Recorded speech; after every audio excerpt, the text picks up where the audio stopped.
Welcome to Sindhwal classes. बेटा आज जो हमारा प्लांट किंगडम का टॉपिक स्टार्ट हो रहा है that is angiosperm, that is written here angiosperm. इसके पहले हमने किसके बारे में पढ़ा? टेरिडोफाइटास क्या होते हैं, ब्रायोफाइटा क्या होते हैं, एल्गी क्या होती है, जिम्नोस्पर्म क्या होते हैं। आज जो हम स्टार्ट करेंगे that is from the angiosperm division angiosperm.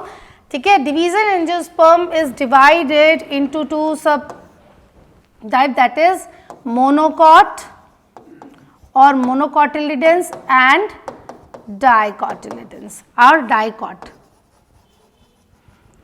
monocotyledons or dicotyledons. ठीक है, now here the characteristics of the angiosperms, firstly the main plant body. ठीक है, जो main plant body होती है that is here only the sporophytic plant body, sporophytic plant body, that is haploid or diploid, that is only diploid. आपको पता है कि हम पहले भी पढ़ चुके हैं, जो गेमेटोफिटिक प्लांट बॉडी होती है वो हेप्लॉइड होती है और sporophytic plant body also diploid, that is 2n in number. Okay, now the main plant body sporophytic body bears flower. क्या bear करती है? फ्लावर bear करती है. Flower is nothing is only the compressed shoot. Flower क्या होता है बेटा? Is only the compressed shoot होता है. ठीक है, और इट बियर्स, और फ्लावर क्या बियर करता है? Male and female. Flowers bears the male and female reproductive part, male and female reproductive part. Before going the reproductive part, now study the structure of flower here. हम थोड़ा सा discuss करेंगे flower का structure. Now here the structure of flower, structure of flower. ठीक है बेटा, जो flower होता है उसमें 4 व्हर्ल होते हैं बेसिकली, है ना. द 4 व्हर्ल कौन कौन से होते हैं फ्लावर में? पहला वर्ल होता है that is known as the calyx. ठीक है, एंड और हम क्या बोलते हैं? That is known as the sepal. Here single को sepal and the group of sepal is known as calyx. Second हमारा है कोरोला और नोन एज पेटल. इसको हम क्या बोलते हैं? पेटल बोलते हैं. Group of petal is known as corolla here. And then उसके बाद होता है एंड्रोशियम and then gynoecium. ठीक है, androecium and gynoecium. Androecium means male part and gynoecium means female part. This symbol represent the female one and this symbol represent the male. Okay, तो now all the 4 whorl, if किसी भी flower में अगर ये 4 whorl present होते हैं तो उस फ्लावर को बेटा हम क्या कहते हैं? Complete flower. क्या कहते हैं? Complete flower. ठीक है, now the flower is known as complete flower. अगर ये चारों word calyx, corolla, androecium and gynoecium present है तो उसको फ्लावर को हम कहेंगे कंप्लीट फ्लावर. और उस फ्लावर को हम बोलते हैं bisexual flower. Bisexual flower. Why we called the bisexual flower here? क्योंकि दोनों sex organs like androecium and gynoecium यहाँ पे प्रेजेंट होते हैं. So also called the bisexual flower. ठीक है, एंड कंप्लीट फ्लावर ऑल्सो क्योंकि all the 4 whorl are completed here. But अगर क्या हो कि if any 1 or 2, if any 1 or 2 whorls are absent, 2 whorls क्या हो? एब्सेंट हो जाएं. 4 whorl में से अब कितने बचे? 1 या 2 क्या हो जाएं? एब्सेंट हो जाएं. तो दैट फ्लावर इज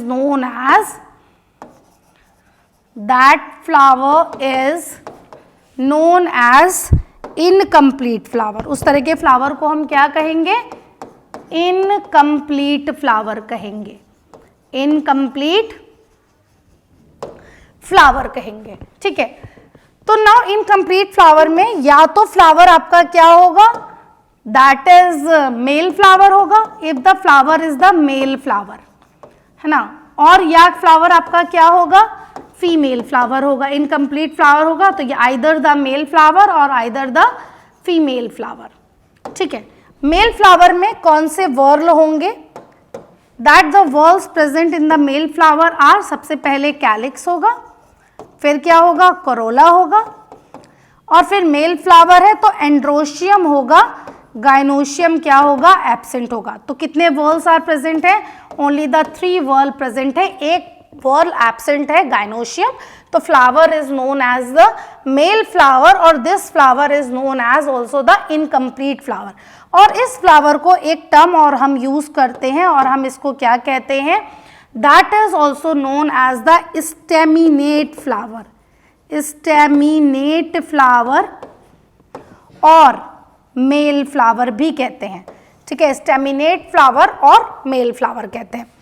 अगर if the flower is the female flower, तो all the 3 whorls are present here like calyx, corolla and gynoecium is present here. In the place of the androecium, gynoecium present होता है, तो all the 3 whorls are also here present, 1 whorl is absent, that is androecium here। तो इस तरह के flower को हम क्या बोलेंगे, pistillate flower। Is this type of flower is known as pistillate flower कहेंगे, इस तरह के फ्लावर को हम क्या बोलेंगे, पिस्टिलेट फ्लावर कहेंगे। ओके, तो incomplete flower are of 2 type, that is incomplete flower is also known as बेटा यूनिसेक्सुअल फ्लावर भी हम इसे कहते हैं, it is also known as unisexual flower, ठीक है। यूनिसेक्सुअल फ्लावर क्यों कहते हैं, either the flower is male और either the flower is female. If the female, so that flower is known as the pistillate flower, having the pistil part. And if the flower is only the male flower, it is also known as staminate. Okay, now why? Now see the structure of the male flower and the female flower. See, this is the outer wall, this is the thalamus part or pedicel, and this is the outer wall is present here. This outer wall is known as calyx. This outer wall is known as the calyx, and this inner wall, this is known as corolla. Corolla is the petal here, and this flower contain only this androecium part. This is the male flower. This is the male flower. Okay, the outer wall, this is the calyx, and this one is the corolla, and this one is the stamen.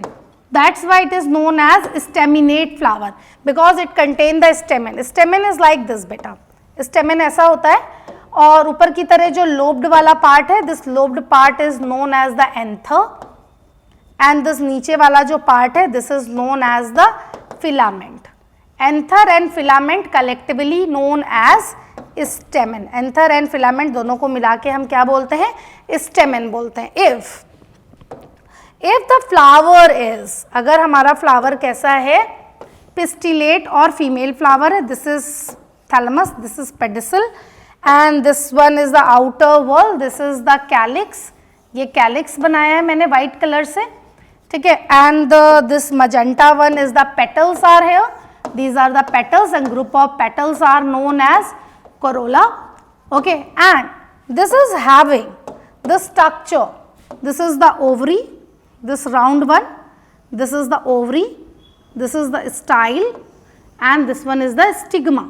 Ovary, style and stigma. This is ovary, style, and this one is the stigma, and these collectively, ये 3 parts collectively known as the pistil और carpel, इसको हम क्या कहते हैं, pistil और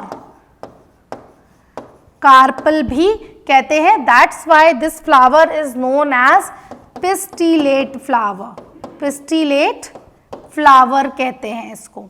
okay, तो now this is the male flower and this is the female flower, sorry this is the female flower.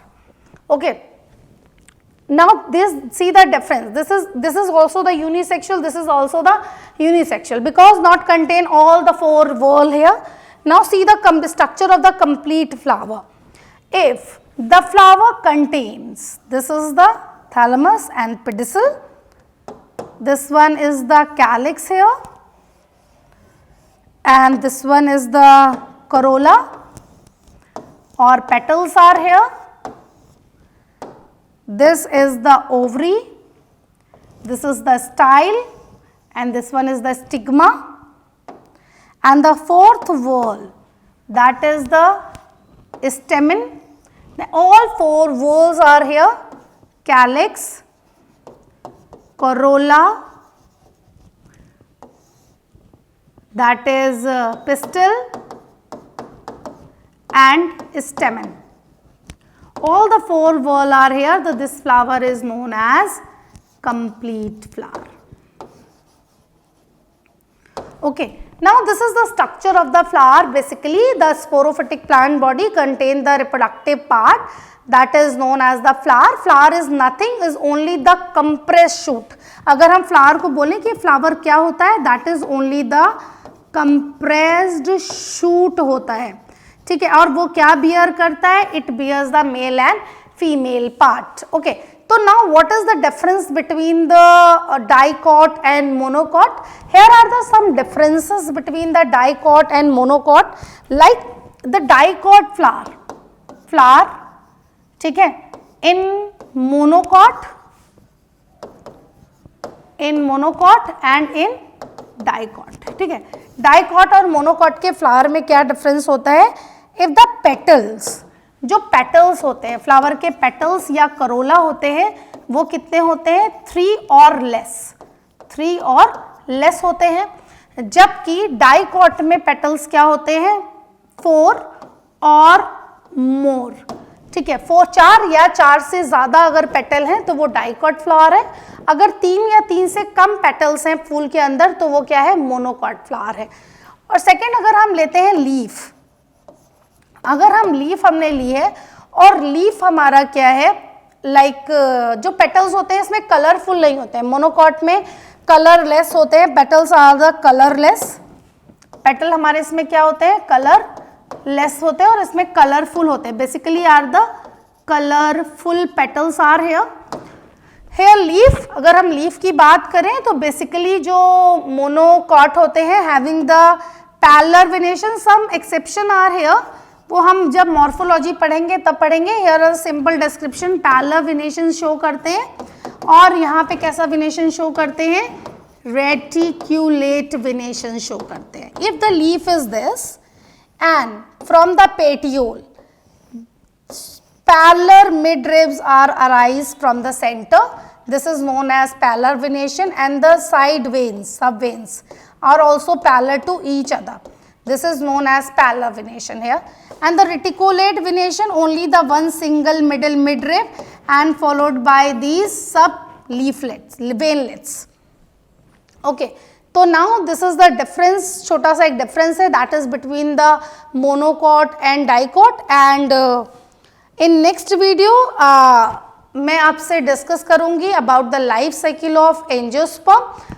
हम एंजियोस्पर्म की लाइफ साइकिल पढ़ेंगे कि इसमें लाइफ साइकिल में कैसे होता है. आज हमने फ्लावर्स के बारे में पढ़ा था. In next video will continue with life cycle. Thank you.